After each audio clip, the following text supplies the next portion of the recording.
যেভাবে লেখা আছে আমি সেভাবেই শুরু করছি। আসসালামু আলাইকুম রাসেল ভাই। ভূত.com-এর সকল লিসেনার এবং শুভাকাঙ্ক্ষীদের জানাই শুভেচ্ছা। ভূত.com-এর এত শুভাকাঙ্ক্ষী এবং লিসেনারদের উষ্ণ ভালোবাসায় আপনি অবশ্যই ভালো থাকবেন, কেননা আপনি সবসময় ভালোর দলে থাকেন। 2010 সাল থেকে বন্ধুর মাধ্যমে ভূত FM শুনতে থাকি। পরিবারের সবচেয়ে ভীতু সদস্য হওয়ার সত্ত্বেও লাইট অন করে বাটন সেট রেডিওতে ভূত FM শুনতাম। ভূত FM বন্ধ হয়ে যাওয়াটা ছিল আমার জন্য অনেক দুঃখের, এবং 2022 সালে ভূত.com শোনা শুরু করলে আম্মু ওনার শোনা ঘটনাগুলো আমার সাথে শেয়ার করেন।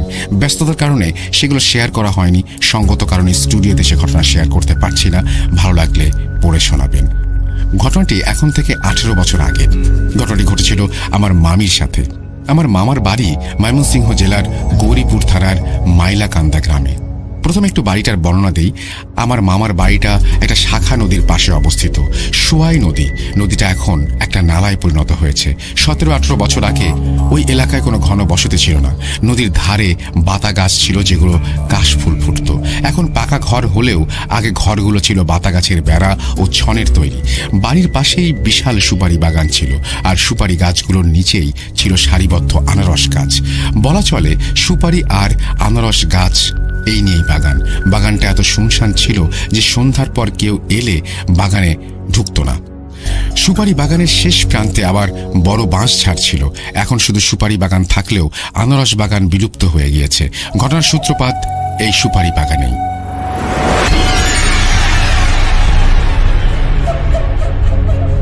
আপনি হয়তো জেনে থাকবেন, গ্রামের লোকেরা সুপারি গাছের ঝরে যাওয়া পাতা দিয়ে রান্নাও করে, আবার বাড়ির গোসলখানায় বেড়া হিসেবেও ব্যবহার করতো একটা সময়। তো আমার মামার বাড়ির পাশেই যেহেতু বিশাল সুপারি বাগান ছিল, তাই রান্নার জন্য ভোরবেলায় পাতা কুড়াতে সুপারি বাগান যেতেন মামি। যেহেতু বাগানের মালিকের বাড়ি একটু দূরে ছিল, তাই ভোরের আলো ফোটার আগেই আশেপাশের সবাই ঝরে যাওয়া সুপারি পাতা নিতে যেত। যে আগে যেত সেই পেত। আমার মামি 5 ওয়াক্ত নামাজ পড়তেন। একবার শীতের সময় হঠাৎ ওনার ঘুম ভাঙে আজানের শব্দে। উনি ভাবলেন আজান যেহেতু হয়ে গেছে, শুয়ে না থেকে নামাজ পড়ে সকালের নাস্তা বানাবেন।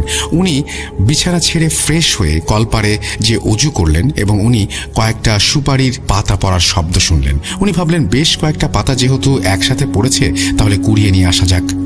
উনি কুপি বাতি নিয়ে বাগানের দিকে গেলেন। বাগানে ঢুকেই উনি একই সাথে 2টা পাতা পেলেন। সাথে সাথেই সামনে আরো কয়েকটা পাতা পড়ার শব্দ পেলেন। সুপারি গাছের পাতা নর্মালি অনেক শক্ত হয়, খুব দমকা বাতাস না হলে এত পাতা একসঙ্গে পড়া অসম্ভব। কিন্তু একই সাথে ওনার মাথায় এই কথাগুলো আসেনি। কিছুটা ভেতরে যাবার পর কয়েকটা পাতা পেলেন। যেহেতু এক একটা পাতা বড় বড় হয়, তাই একসাথে এত পাতা নিয়ে হাঁটা সম্ভব না। তাই যে কয়েকটা পাতা পেয়েছেন সেগুলো একটা গাছের গোড়ায় রেখে উনি সামনের দিকে এগিয়ে গেলেন, আবারও পাতা পাওয়ার আশায়। উনি মনে মনে চিন্তা করলেন, এমনিতে সর্বোচ্চ 3-4টা পাতা পাওয়া যায়। আজ ঢুকতেই যেহেতু এতগুলো পাতা পেয়েছেন, হয়তো ভেতরে আরও পাতা রয়েছে। রাতে হয়তো বাতাস ছিল বেশি। বেশ খুশি হলেন তিনি, কারণ 2 দিন রান্না করার জন্য জ্বালানি নিয়ে আর চিন্তা করতে হবে না। উনি আরও ভেতরে হেঁটে যাচ্ছেন কুপি হাতে নিয়ে। হঠাৎ বাতাসে ওনার কুপিটা নিভে গেল। ততক্ষণে তিনি বাগানের প্রায় শেষ প্রান্তে। আরেকটু গেলেই বাঁশ ঝাড়। হঠাৎ উনি খেয়াল করলেন কয়েকজন মানুষের পায়ের আওয়াজ। প্রথমে উনি ভাবলেন কেউ হয়তো নামাজে যাবে মসজিদে। তাদের হেঁটে আসার শব্দ। আর একটু ভালো করে খেয়াল করে দেখলেন শব্দটা ওনার ডান দিক থেকে বাম দিকে যাচ্ছে। মনে হচ্ছে 10-12 জন মানুষ। কাউকে দেখলেন না। হঠাৎ বাম দিকে তাকিয়ে যা দেখলেন তা ওনার পায়ের নিচে মাটি সরে যাওয়ার উপক্রম। তিনি কুপির নিভো নিভো আলোয় দূর থেকে দেখলেন 10-12 জন লোক ওনার দিকে এগিয়ে আসছেন। লোকজন 8 থেকে 9 ফুট উচ্চতার, দানব আকৃতির মানুষ। গলা থেকে পায়ের গোড়ালি পর্যন্ত জুব্বা টাইপের কালো কাপড় জড়ানো। সবচেয়ে ভয়ঙ্কর ব্যাপার হলো সবগুলো লোকের বাম চোখে পট্টি পরানো, যেমনটা জলদস্যুদের থাকে। উনি বুঝতে পারছেন ওনার সাথে খুব খারাপ কিছু ঘটতে চলেছে, কিন্তু উনি এক চুলও নড়তে পারছেন না। উনি প্রাণপণে দৌড়ানোর চেষ্টা করছেন, কিন্তু পারছেন না। এতটাই ভয় পেয়েছেন যে একটা সূরাও পড়তে পারছেন না। এই বুঝি সব শেষ। লোকগুলো হিংস্রভাবে ওনার দিকে ছুটে আসছে। জোরে জোরে গোঙানোর শব্দ হচ্ছে। শব্দটা এতই এতই তীব্র ছিল যে ওনার কান দিয়ে বুঝি এখনই রক্ত বেরিয়ে আসবে। তিনি নির্বাকভাবে দাঁড়িয়ে আছেন, মনে হচ্ছে কেউ পায়ে শিকল পরিয়ে দিয়েছে। সেই মুহূর্তে তিনি বাচ্চার কান্নার শব্দ পান। ওনার 1.5 বছরের ছেলের পরিচিত কান্নার আওয়াজ ভেসে আসছে। মনে হলো বিছানা থেকে সে পড়ে গেছে। সাথে সাথে ওনার শরীরটা হালকা অনুভূত হলো। মনে হলো এতক্ষণ যে শক্তিটা ওনাকে আটকে রেখেছিল তা হঠাৎ ছেড়ে গেছে। সাথে সাথে উনি কুপি ফেলে দৌড়ে বাড়িতে চলে যান। গিয়ে দেখেন ওনার ছেলে গভীর ঘুমে।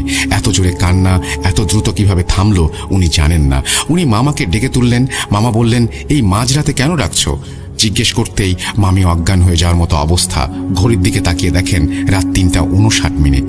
তার মানে ফজরের আজানের এখনো 20-25 মিনিট বাকি। আর মামি হয়তো 30-40 মিনিট আগে আজানের শব্দে উঠে বাইরে বের হয়েছেন। মামা তখন বললেন, বাচ্চা ওঠে নাই তো, কাঁদবে কেন? মামি তখন কোথায় গিয়েছিলেন জানতে চাইলে মামি বিষয়টা বলেন, কারণ মামা ততক্ষণে অনেক বকাবকি করতে শুরু করেছেন। কিছুক্ষণ পর আজান হলে নামাজ পড়ে ঘুমিয়ে গেলেন। ঘটনাটা এই পর্যন্ত শেষ হলে পারত, কিন্তু শেষ হয়নি। পরের দিন ঘুম থেকে উঠে মামি গতরাতে ঘটে যাওয়া ঘটনাটা ওনার চোখের ভুল ভেবেই মন থেকে সরাতে চাইলেন। তো উনি যেহেতু বাগানে ঢুকেই 5-6টা গাছের পাতা জড়ো করে রেখেছিলেন, সেগুলো আনতে গিয়ে ওনার মাথায় আকাশ ভেঙে পড়ল। উনি দেখলেন সেখানে কোনো পাতা নেই। ভেতরে গিয়ে ঠিকই হাত থেকে পড়ে যাওয়া কুপিটা পেলেন। কুপিটা সেই জায়গাতেই পড়েছিল। আশেপাশের সবাইকে জিজ্ঞেস করলেন।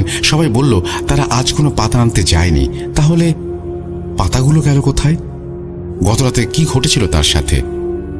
বাড়িতে কোনো রকমে ফিরে এসে বিছানায় পড়ে গেলেন। খুব জ্বর আসলো। কয়েকদিন এক ফোঁটা পানিও খেতে পারলেন না। কিছু খেলে বমি হয়ে যেত। অনেক ডাক্তার দেখালেও কোনো লাভ হলো না। মসজিদের ইমাম সাহেব পানি পড়া দেওয়ার পর কিছুটা কমলো, কিন্তু মাথা ব্যথাটা কমেনি। বড় বড় বিশেষজ্ঞ ডাক্তার দেখিয়ে পরীক্ষা নিরীক্ষা করেও কোনো কিছু ধরতে পারলেন না। শেষে একজন হুজুরের কাছে যাওয়া হলো। হুজুরের সাথে একজন জিন থাকতো। তিনি মামির নাম ঠিকানা নিয়ে বাইরে এসে অপেক্ষা করতে বললেন। 20-25 মিনিট পর মামিকে ঘরের ভেতরে ডেকে নিলেন এবং বললেন, তোর ওপর দিয়ে বড় বিপদ ছিল, শুধুমাত্র নামাজ আর তোর বাচ্চার প্রতি ভালোবাসা তোকে বাঁচিয়ে দিয়েছে। মামি অনেক অবাক হয়ে গেলেন। উনি কিছুই বলেননি। তারপর হুজুর বলতে থাকেন, ওই দিন যদি আর কয়েক মুহূর্ত দেরি হতো তাহলে মৃত্যু অবধারিত ছিল। মামির আজান শুনতে পাওয়া, একের পর এক পাতা পড়ার শব্দ, সবগুলোই ওই ছায়াগুলো ইচ্ছায়, কিন্তু আল্লাহর রহমতে হয়তো ওনার কোনো ক্ষতি করতে দেয়নি ভালো কোনো কিছু। এই ছিল ঘটনা, এবং এই ঘটনাটি আমাদের পাঠিয়েছেন Ruksana Akhter Rupa. Thank you very much. যেভাবে লেখা আছে আমি সেভাবেই পড়ছি।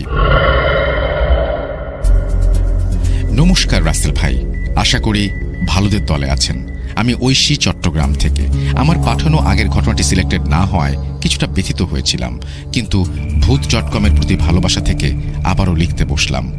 যে ঘটনাটি শেয়ার করব সেটা বাবার সাথে ঘটে যাওয়া সময়কাল 1989। গ্রামের বাড়ি চট্টগ্রামের সাতকানিয়া উপজেলার কোনো একটি গ্রামে।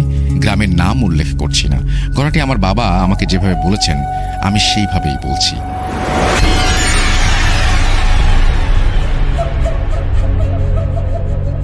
আমাদের বাড়ির কালী মন্দিরটা তো দেখেছিস।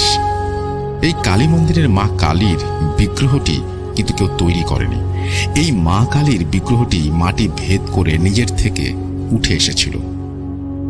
আমি তখন ছোট ছিলাম। এক সকালে কিছু কৃষক খেতে কাজ করার সময় দেখতে পায় মাটি ভেদ করে কিছু একটা উঠে আসছে। তারা খুব ভয় পেয়ে যায়, সেখান থেকে পালিয়েও যায়। পরে গ্রামের মোড়ল এই বিষয় জানতে পেরে লোকজন নিয়ে এসে দেখে সেই ক্ষেতে মাটি ভেদ করে উঠেছে মা কালীর বিগ্রহ। পরে গ্রামের ব্রাহ্মণদের সহযোগিতায় মন্দির তৈরি করে মা কালীকে প্রতিষ্ঠা করা হয়। এরপর থেকে অমাবস্যার পূর্ণিমা তিথির রাতে নাকি মন্দিরের আশেপাশে কোনো মহিলাকে দেখতে পাওয়া যায়, ঘুঙুরের আওয়াজ শুনতে পাওয়া যায়।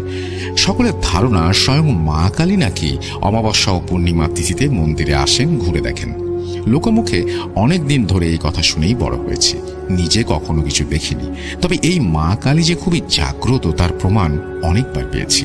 যাই হোক, আমি এসএসসি পাশ করি তোর জেঠুর অর্থাৎ আমার দাদার সাথে ওষুধের দোকানে কাজ শুরু করি।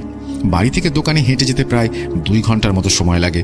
বেশি দূর হওয়ায় আমরা সাইকেলে করে যাওয়া আসা করতাম। প্রতিদিন সকালে আমরা 2 ভাই সাইকেল নিয়ে বেরিয়ে যেতাম আর রাত 8টার মধ্যে দোকান থেকে বাড়ি ফিরে আসতাম। মায়ের কড়া নির্দেশ ছিল রাত 8টার মধ্যে ঘরে পৌঁছতে হবে। অবশ্য ডাকাতের প্রকোপ খুবই ছিল। এখন কোনো এক শনিবার সকালে আমরা যখন দোকানে যাচ্ছিলাম তখন মা বললেন, আজ অমাবস্যা, যত তাড়াতাড়ি সম্ভব তোরা চলে আসবি। আচ্ছা বলে দুই ভাই বেরিয়ে পড়লাম। সেদিন দোকানে কাজের খুব চাপ ছিল, তার উপর শহর থেকে দোকানে মাল আসবে। মালের জন্য অপেক্ষা করতে করতে কখন রাত 10টা বেজে গেছে টেরই পাইনি। ঘড়ি দেখে রীতিমতো চমকে উঠলাম। রাত 10টা মনে হয় তখনকার সময়ের জন্য অনেক রাত। তার উপর মোবাইল ফোন তখন না থাকায় যোগাযোগ করার সুযোগও ছিল না। এত দেরি কিভাবে হয়ে গেল, নিশ্চয়ই মা অনেক চিন্তা করছে। সব ভাবতে ভাবতেই দাদা আমাকে ডাক দিল। কিরে, কি ভাবছিস? তুই বাড়ি চলে যা, মা চিন্তা করবে। আমি বরং আজ দোকানে থেকে যাই। মাল তো এখানে আসলো না, আজ মাল নিতে না পারলে অনেক সমস্যা হবে। তুই বেরিয়ে পড়, ভয় পাবি না তো? কি যে বলো না দাদা, ভয় পাবো কেন? আমাকে হারিকেনটা দাও, আমি ঠিকই চলে যাব। এই বলে হারিকেনটা সাইকেলে ঝুলিয়ে নিয়ে আমি বের হয়ে পড়লাম বাড়ির উদ্দেশ্যে। ছোট থেকেই ডান পিঠে স্বভাবের ছিলাম, ভয় ডর খুব একটা ছিল না। এবং অমাবস্যা রাত হওয়ায় ছিল ঘন কালো অন্ধকার। কিছু দূর যেতেই হ্যারিকেনটা হঠাৎ করে নিভে গেল। আমি ভাবলাম হয়তো তেল শেষ হয়ে গেছে। কি আর করার, অন্ধকারের মধ্যেই পথ চলছি। দোকানপাট খোলা ছিল না, রাস্তায় তেমন কোনো মানুষ ছিল না। একে তো রাত, তার উপর অমাবস্যা, লোকজন না থাকাটাই স্বাভাবিক। শীষ বাজাতে বাজাতে মন্দিরের কাছাকাছি চলে এলাম। এখন যেমন মন্দিরের দুপাশে ঘরবাড়ি আছে, তখন সেটা ছিল না। তখন মন্দিরের দুপাশে শুধুই ধান ক্ষেত ছিল। মন্দিরের কাছে আসতেই হঠাৎ কোথা থেকে যেন ঘুঙুরের আওয়াজ ভেসে আসলো। মনে হচ্ছে কেউ ঘুঙুর পরে হেঁটে আসছে। খেয়াল করে দেখলাম শব্দটা আসছে আমার বাম পাশের ধান ক্ষেত থেকে। আমার চারপাশে ছিল মন্দির, রাস্তা থেকে ধান ক্ষেত বেশ নিচেই ছিল। আমি সাইকেল থামিয়ে দেখার চেষ্টা করলাম বিষয়টা কি। ডাকাত নয় তো? পরে চিন্তা করলাম ডাকাত ঘুঙুর পড়বে কেন? শব্দটা ধীরে ধীরে আমার কাছে আসছিল। একসময় আমি দেখলাম ধান ক্ষেত থেকে উপরে উঠে এলো এক লম্বা নারী। তার পরনে ছিল সাদা শাড়ি, কপালে লাল টিপ, সিঁথিতে সিঁদুর। তার চুল ছিল কোমরের নিচ পর্যন্ত। অদ্ভুত সুন্দর আলো বেরোচ্ছিল তার শরীর থেকে। তার টিপ, সিঁথির সিঁদুর আর লাল টকটকে চোখ জলজল করছিল। সব থেকে অবাক করার বিষয় হচ্ছে তার জিহ্বাটা তিনি মুখ থেকে বের করে কামড় দিয়ে ধরে রেখেছিলেন এবং জিহ্বাটা পেট পর্যন্ত লম্বা ছিল। ধান ক্ষেত থেকে উঠেই তিনি আস্তে আস্তে হেঁটে মন্দিরে ঢুকে গেলেন, মিলিয়ে গেলেন। ঘুঙুরের আওয়াজ থেমে গেল। এতক্ষণ আমি একটা ঘোরের মধ্যে ছিলাম। আমি মন্দিরের দিকে তাকিয়েছিলাম। আমার ঘোর কাটলো একটা ঝাঁকুনির মধ্য দিয়ে। আমি দেখলাম আমার সামনে মানুষ 3 জন দাঁড়ানো। আমি তাদের চিনি। তারা সেই মন্দিরের সামনেই খেতে ধান চাষ করতেন। আমি দেখলাম রাতের অন্ধকার কেটে গেছে, ভোর হয়ে গেছে। আমার সামনে 3 জনের মধ্যে গোপাল কাকু আমাকে জিজ্ঞেস করলেন, এত সকালে সাইকেল নিয়ে মন্দিরের সামনে দাঁড়িয়ে কি করছিস? তোকে সে কখন থেকে ডাকছি, কোনো সারা শব্দ নেই তোর। মন্দিরের দিকে তাকিয়ে কি দেখছিলি? আমি তাদের কিছুই বলতে পারলাম না। আমি শুধু ভাবছিলাম আমি কি দেখলাম এটা? সারা রাত কি এভাবেই কাটলো? আমার মনে হয়েছিল ঘটনাটা বেশি হলে 10 মিনিট হয়েছে, কিন্তু এখন শুনছি ভোর হয়ে গেছে। এসব ভাবতে ভাবতে আমি গোপাল কাকুদের দিকে তাকালাম। কাকু আমার অবস্থা বুঝতে পেরে আমার বাড়িতে নিয়ে গেলেন। মা এত সকালে আমাকে দেখে অবাক। গোপাল কাকু মাকে সব খুলে বললেন। ততক্ষণে আমার কাঁপুনি দিয়ে জ্বর এসেছে। আমি কিছুই বলতে পারছিলাম না। একটু পরে দাদা দোকান থেকে চলে এলো। দাদা সব শুনে বলল, ও তো কাল রাত 10টায় রওনা দিয়েছে বাড়ির উদ্দেশ্যে। সারা রাত কোথায় ছিল? সবার মধ্যে চিন্তার ছাপ। বিকেলের দিকে একটু ধাতস্থ হয়ে সবাইকে ঘটনা খুলে বললাম। সবাই বলল আমি নাকি মা কালীকে দেখেছি। আমার 10 দিন লেগেছিল সুস্থ হতে। এরপর থেকে আমি আর দেরি করে দোকান থেকে ফিরিনি কখনো। যতই কাজই থাকুক না কেন, আমরা 2 ভাই 7টার মধ্যেই দোকান থেকে বাড়ি ফিরেছি। এই বলে বাবা ঘটনা শেষ করলেন। মন্দিরটি এখনো আছে। এই মন্দিরকে ঘিরে এখনো অনেক ঘটনা ঘটে। এই ঘটনা সম্পূর্ণ সত্য। রাসেল ভাই আর লিসেনাররা যদি চান তবে সেই কালী মন্দির বিগ্রহের মন্দিরের ছবি শেয়ার করতে পারি। আর ঘটনাটা যদি প্রচার করার যোগ্য মনে হয় আমাকে জানাবেন। সবাই ভালো থাকবেন, সুস্থ থাকবেন আর ভূত.com-এর সাথে থাকবেন। সবাইকে ধন্যবাদ। ঐশী দাস, পটিয়া, চট্টগ্রাম।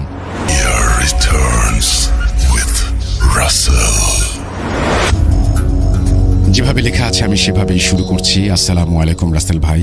ঘটনাটি একটি মহিলা জিন পিশাচ কেন্দ্রিক। এই ঘটনাটি সিলেক্টেড হলে দয়া করে আমাকে ফোন দিয়ে জানাবেন।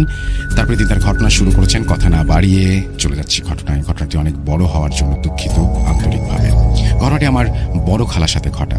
এই ঘটনার প্রত্যক্ষদর্শী আমার নানা নানি এবং আমার মা। মূলত এই ঘটনাটি আমি আমার মা এবং নানির কাছ থেকে শুনেছি। সাল সম্ভবত 1979-এর দিকে। আমার বড় খালা তখন ক্লাস 7-এ পড়েন। তখন আমার খালার বয়স 14 কি 15। বগুড়া শহরের ঠনঠনিয়া এলাকায় বটতলা নামক জায়গা থেকে কিছুটা দূরে বাড়ি ছিল তাদের। বটতলা থেকে বাড়িতে হেঁটে যেতে বড় জোর 1 মিনিটের মতো লাগতো। তখন কালী পূজার সময় ছিল। একদিন স্কুল থেকে ফেরার পথে এক প্রতিবেশীর থেকে বটতলার পুজোর কথা শুনে আসে আমার খালা। এসে কোনো রকম খাওয়া দাওয়া করেই পুজোর আয়োজনে দেখতে যায় এবং দেখতে যাওয়ার বায়না ধরে। বলে রাখা ভালো, আমার নানি ছিলেন খুব পরহেজগার মানুষ। নানি আমার খালাকে পুজোর আয়োজনে যেতে বারণ করার সত্ত্বেও আমার খালা কোনো নিষেধ না শুনেই পুজো দেখতে যান। পুজোর থেকে সেদিন বিকেলবেলা রীতিমতো বাড়িতে ফিরে আসেন আমার খালা। কিন্তু সে বাড়িতে আসে, নানি তাকে খেয়াল করেছিলেন সেদিন যে তাকে খুব কেমন যেন দেখাচ্ছে, ক্লান্ত দেখাচ্ছে। নানি জিজ্ঞেস করলেন, কি ব্যাপার গিনি, তুই ঘোরাচ্ছিস কেন? আমার নানির নাম ছিল গিনি। সেদিন খালা নানিকে বলেছিল, তেমন কিছু না মা, পুজোর মেলাতে গিয়ে কি যেন একটা সাথে ধাক্কা লেগে পড়ে গিয়েছিলাম, তখন থেকে আমার পায়ের বৃদ্ধাঙ্গুলির নখে আঘাত পেয়েছি, তাই ঘোরাচ্ছি। নানি তাকে উত্তরে বলেছিলেন, আগেই বলেছিলাম যাস না।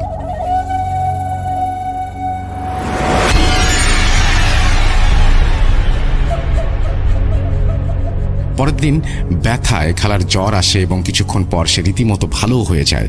ঘটনাটির সূচনার পালা শেষ হলো। এখন আসি মূল ঘটনায়। পায়ের ব্যথার জ্বরের কারণে একদিন স্কুল কামাই হলে পা ব্যথা কমে যাবে, আবার পরের দিন স্কুলে যাবে খালামণি। তখন পায়ের অবস্থা গুরুতর ছিল। সেদিন স্কুলে তার এক বান্ধবী ফাজলামি করে তাকে ধাক্কা দেয়, যার ফলে সে পড়ে যায় এবং তার বৃদ্ধাঙ্গুলিতে ব্যথা পায়। এরপরে বাড়ির কোনো পথ্যতে কাজ হলো না, ডাক্তারের শরণাপন্ন হতে হলো। ডাক্তার কিছু ওষুধ দিলেও পায়ের আঙুলের ব্যথা ক্রমশই খারাপ হতে থাকলো। একাধারে অনেক ডাক্তার দেখানো হলো, কিন্তু কোনো কিছুতেই কোনো কাজ হচ্ছিল না। এই অবস্থা চলতে চলতে কিছুদিন পর হঠাৎ একদিন খালামণি স্বপ্নে দেখলো। স্বপ্নটা ছিল এমন, বিশাল দেহী এক মহিলা, দেখতে একদম বিদঘুটে কালো, কপালে লাল টিপ, পরনে কালো শাড়ি, লাল পাড়, চুলগুলো ছেড়ে দিয়ে বটতলার সেই গাছের ওপরে একটা ডালে বসে আছে। সেই মূর্তিটি রাগান্বিত স্বরে চিৎকার করতে করতে বলতে লাগলো, কিরে পাপী, চিনতে পারছিস আমাকে? আমি সেই যার চুলের সাথে ধাক্কা লেগে তোর আজ এই অবস্থা। আমার চুলে পা দিয়ে তুই কাজটি ভালো করিসনি। এই বলে মূর্তিটি হাসতে শুরু করলো। খালামণি চোখ খুলে দেখলো সে বিছানাতেই আছে, সারা শরীর ঘেমে শেষ। এই স্বপ্নটা সে দুঃস্বপ্ন ভেবে উড়িয়ে দিল। পরদিন সকালে গত রাতের স্বপ্ন সম্পর্কে আমার নানিকে জানায়। স্বপ্নটা দেখার পর থেকেই কেমন যেন পরিবারের সবার মধ্যে একটা কালো অধ্যায়ের সূচনা হয়। কেন যেন ধীরে ধীরে খালামণি বদলে যেতে থাকে। কোনো কিছুতেই খেতে পারতো না। খেতে গেলেই খাবারের ওপরে সেই মহিলার মুখের ছবি দেখতে পেত আর শুনতে পেত মৃত্যু মৃত্যু মৃত্যু, আর সেই অট্টহাসি। অন্যদিকে পায়ের আঙুলের ঘাপ হাঁটু পর্যন্ত চলে এসেছে। এগুলো দেখে আশেপাশের মানুষ আমার নানিকে বলে, অনেক হয়েছে, ভালো কবিরাজ দেখাও গিনির মা। আর আমার নানি সেই অনুযায়ী কবিরাজের খোঁজ করতে থাকে। প্রথম দিন একজন কবিরাজ এসে খালামণিকে দেখে। কবিরাজ যেই না খালামণির বাম হাতের কনিষ্ঠ আঙুল ধরে আর খালামণির রূপ পরিবর্তিত হতে থাকে, সে পিশাচের মতো কথা বলতে শুরু করে। কবিরাজ বলতে থাকেন, কে তুই? কোথা থেকে ধরেছিস সেই মেয়েকে? কি জন্য ধরেছিস? খালামণি সেই পিশাচ কণ্ঠে বলে, আমি বটতলার ওপরে থাকি। কালী পূজার দিন আমার থানে যাব জন্য স্নান করে সবেমাত্র চুল বিছিয়েছি, আর সেই সময় এই মেয়ে এসে আমার চুলে পা দিয়েছে। রাগান্বিতভাবে আমি তাকে ধাক্কা দিই। ওর শাস্তি হলো মৃত্যু। এই বলে খালামণি রূপী ওই পিশাচ রাগে গজগজ করতে থাকে। কবিরাজ বলেন, আমি কিছু পানি পরা দিচ্ছি, তার সঙ্গে তেল দিচ্ছি, ওর সারা গায়ে লাগাবেন, আর পানি পরা দিয়ে 7 দিন গোসল করাবেন। 7 দিন পর আবার আসবো, 7 দিন পরই ভালো হয়ে যাবে সে। কবিরাজের খবর দিলে সে জানায় সে আর এই মেয়ের চিকিৎসা করতে পারবে না। কেন পারবে না সেটা জানতে চাইলে সে কিছু বলে না। এভাবে অতিবাহিত হচ্ছিল দিন, তাদের দুর্বিষহ জীবন। দিনের পর দিন অনেক কবিরাজ আসে, কেউ পানি পড়া, কেউ তেল পড়া, আবার কেউ তাবিজ, এই সমস্ত দিয়ে যেত। আর শত শতবার সেই বাড়ি বন্ধ করা হতো। কিন্তু কিছুদিন পর খালামণি ভালো থাকতো, আবার সেই আগের মতো হয়ে যেত। খালামণির স্কুল যাওয়া বন্ধ হয়ে গিয়েছিল। একদিন নাটোর থেকে এক কবিরাজ আসে, উনি আয়না পড়ানো জানতেন। কবিরাজ খালামণিকে আয়নার দিকে তাকাতে বললেন, আর বললেন যে এই আয়নায় কি দেখতে পাও? সবাইকে অবাক করে দিয়ে খালামণি বলতে লাগলো, একটা কবর, সেখানে আমার নাম লেখা। কবিরাজ আবার বললেন, আয়নায় কি দেখতে পাও? সে একই কথার উত্তর দিল। তৃতীয়বার বলল, আর কিছু দেখতে পাচ্ছি না। সেই কবিরাজ সবাইকে নিরাশ করে দিয়ে চলে গেলেন। যাওয়ার আগে বললেন, অনেক দেরি হয়ে গেছে, আল্লাহকে ডাকেন। এরই মধ্যে একদিন কালো একটা মোটা বিশাল একটা সাপ কোথা থেকে যেন মাটিতে পড়েই আবার কোথায় হারিয়ে যায়। এই দৃশ্য পরিবারের সবাই দেখে। সবাই সাপটাকে খোঁজে, কিন্তু সাপটাকে পাওয়া যায় না। এরকম অনেক ঘটনাই ঘটে। একদিন নানি স্বপ্নে দেখেন আমার নানির মুরগিগুলো বাইরে ছেড়ে দেওয়া হয়েছে। একটা চিল এসে ছোঁ মেরে সেই মুরগির বাচ্চাগুলোকে নিয়ে গেল। শুধু তাই না, আর একটা বাচ্চা নেয়ার জন্য তাকিয়ে আছে। নানি পরহেজগার মানুষ থাকায় তার মানে বুঝতে পেরেছিল বগুড়াতে চিকিৎসা না হয় খালামণিকে নিয়ে নানু ঢাকায় চলে যায়। যেহেতু খালামণির পায়ে সমস্যা ছিল, হাঁটাচলা করতে পারতো না, তাই খালামণিকে ডাক্তার দেখিয়ে সিঁড়ি দিয়ে নামানোর সময় কোলে করে নামাতে হতো। যেই না সিঁড়ি দিয়ে নামাতে গেছে, তখন একটা ধাক্কা অনুভব করে। আকস্মিক বিষয় বিষয় হলো তারাও পড়ে যায়, আর বড় একটা গাড়ি এসে তাদের সামনে ব্রেক করে, আর এক মুহূর্ত হলেই তারা স্পট ডেথ। অন্যদিকে এইবার ঢাকার ডাক্তারও একইভাবে চিকিৎসা করতে নারাজ। তাকে অনেক অনুরোধ করলেও সে চিকিৎসা করার জন্য বিষয়টি না করে দেয়। ডাক্তারের ভাষায় লিখছি, আমি গতকাল রাতে একটা স্বপ্ন দেখি। স্বপ্নে খুব ক্রোধান্বিত একজন কালীর মতো দেখতে মহিলা আমাকে বলছে, আগামীকাল বগুড়া থেকে একজন রোগী আসবে, সেই রোগীর চিকিৎসা করলে তোর বংশকে নির্বংশ করে দেব। প্রথমে তোকে মারবো, তারপরে তোর ছেলেকে মারবো, আর এই কারণেই এই মেয়ের চিকিৎসা আমি করতে পারবো না। এভাবে কেটে যায় দীর্ঘ 11 মাস। খালামণি ধীরে ধীরে বিছানা থেকে আর উঠতেই পারেন না। ঠিক কালী পূজার 6-7 দিন আগে খালামণির অবস্থা আরও খারাপ হয়ে যায়। খালামণি শুধু ঘরের আশেপাশে সাপ দেখে আর চিৎকার করে। না খেতে পেরে তার শরীর শুকিয়ে কঙ্কাল হয়ে যায়। এর মাঝে কোরবানির ঈদ আসে। কোরবানির ঈদ আর মাত্র 2 দিন বাকি। খালামণির জন্য আমার নানা লুকিয়ে লুকিয়ে কেঁদে কেঁদে চোখের কোনায় ঘা হয়ে যায়। নানার কান্না দেখে খালামণি বলতে লাগলো, আব্বা, এই 2 দিন আমি ঠিক হয়ে যাব, কান্না করেন না। ঈদের এই 2 দিন আগেই ছিল কালী পূজা। যেদিন কালী পূজার দিন বলিদান, সেদিন খালামণি নানাকে বলতে লাগলো, আব্বা, রান্নাঘর থেকে বটি নিয়ে আসেন তো। নানা উত্তর দিলেন, কেন মা, বটি দিয়ে কি করবা? খালামণি বললেন, বটি দিয়ে নিয়ে এসে আমাকে বলি দেন তো, আমার খুব কষ্ট হচ্ছে। তখনই সবাই মিলে কোরআন তেলাওয়াত করতে শুরু করে, কিন্তু লাভ হয় না। সেই পিশাচ শেষ পর্যন্ত সফল হয়। শেষ পর্যন্ত 1 বছর ভুগে খালামণির মৃত্যু হয়। মারা যাওয়ার আগে খালামণি জিভ বের করেছে অনেকবার, আর একটা কথা বলছিল, আব্বা, কাজলকে অর্থাৎ আমার আম্মুকে কখনো পানিতে নামতে দিবেন না। কিন্তু কেন এই কথাটি বলেছিলেন তার জানা নেই। থ্যাংক ইউ সো মাচ আপনার এই ঘটনার জন্য। আশা করছি এই ঘটনা আপনাদেরও ভালো লেগেছে। যদি এপিসোড একটি ছোট্ট ঘটনা শোনাবো আপনাদেরকে। ইমেইল আছে, সেই ইমেইলটি আমি পড়ে শোনাচ্ছি যেভাবে লেখা আছে সেভাবেই। আসসালামু আলাইকুম রাসেল ভাই, আশা করি ভালো আছেন। আমি যে ঘটনাটি শেয়ার করব সেটা আমার এক প্রতিবেশী জেঠির সাথে ঘটে যাওয়া বলতে ওনার সাথে এখনো ঘটে। যদিও আমি গুছিয়ে বলতে বা লিখতে পারি না, তবুও আমি গুছিয়ে বলার চেষ্টা করছি। আমি ঘটনাটি লিখে পাঠালাম, শেয়ার করার মতো হলে অবশ্যই করবেন। যাই হোক, বেশি কথা না বাড়িয়ে আমি ঘটনায় চলে যাই।